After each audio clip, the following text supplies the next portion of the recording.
लोटा जल चढ़ाने वाले के पास 3 को भगवान शिव अवश्य भेजते हैं। दुख को समाप्त करने से पहले 3 को मेरा शंकर आपके दरवाजे पर जरूर भेजता है। पहले नंबर पर मां आदिशक्ति दुर्गा को आपकी पड़ोसन के रूप में, आपके रिश्तेदार के रूप में, आपके कुटुंबी के रूप में, आपके संबंधियों के रूप में, किसी ना किसी के रूप में आपके पास भेजकर बोलेंगे, क्यों घबराती हो, क्यों चिंता करती हो, क्यों टेंशन लेती हो।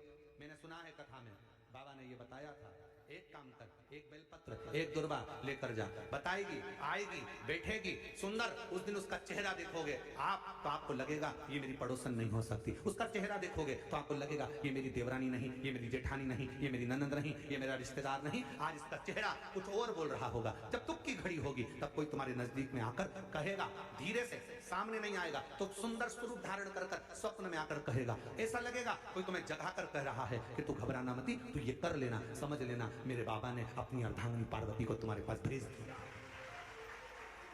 मेरे शिव ने अपनी पत्नी को तुम्हारे पास भेज दिया, अपनी अर्धांगिनी को भेज दिया। दूसरे नंबर पर मेरे भोले बाबा, मेरे शंकर, मेरे त्रिकालदर्शी, मेरे करुणा सागर, मेरे शंकर दूसरे नंबर पर अपने गण भृंगी को भेज देते। अभी जो आप कथा चक्रवाड़ी बीर में श्रवण करेंगे ना, वहां पर 1 बजे से 4 बजे तक, उसमें कथा में आप सुनेंगे भृंगी क्या क्या करता है।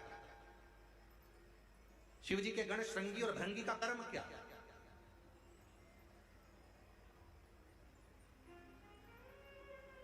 श्रृंगी शिव से दूर नहीं होता और भृंगी शिव जी की आज्ञा पाकर शंकर के भक्त के पास जाकर बैठता है। भृंगी दूसरे नंबर पर जाता है, उसका काम क्या है, भृंगी का कर्म क्या है। तो कहा भृंगी कभी भी सामने अपने प्रतिबिंब से नहीं आता, किसी का स्वरूप धर कर नहीं आता। भृंगी आपके हृदय में आकर भीतर से बोलने का प्रयास करता है। यह काम गलत हो रहा है, इसको रोक ले। तेरा मन से अंदर से बोलने का प्रयास करेगा, एक काम कर, तू वहां चले जा, ऐसा हो सकता है, तू ऐसा कर ले, तू ऐसा कर ले, वो बताने का प्रयास करेगा, वो आपको ले जाने का प्रयास करेगा, उस तक ले जाने का प्रयास करेगा कि ये कर्म कर, ये कर्म।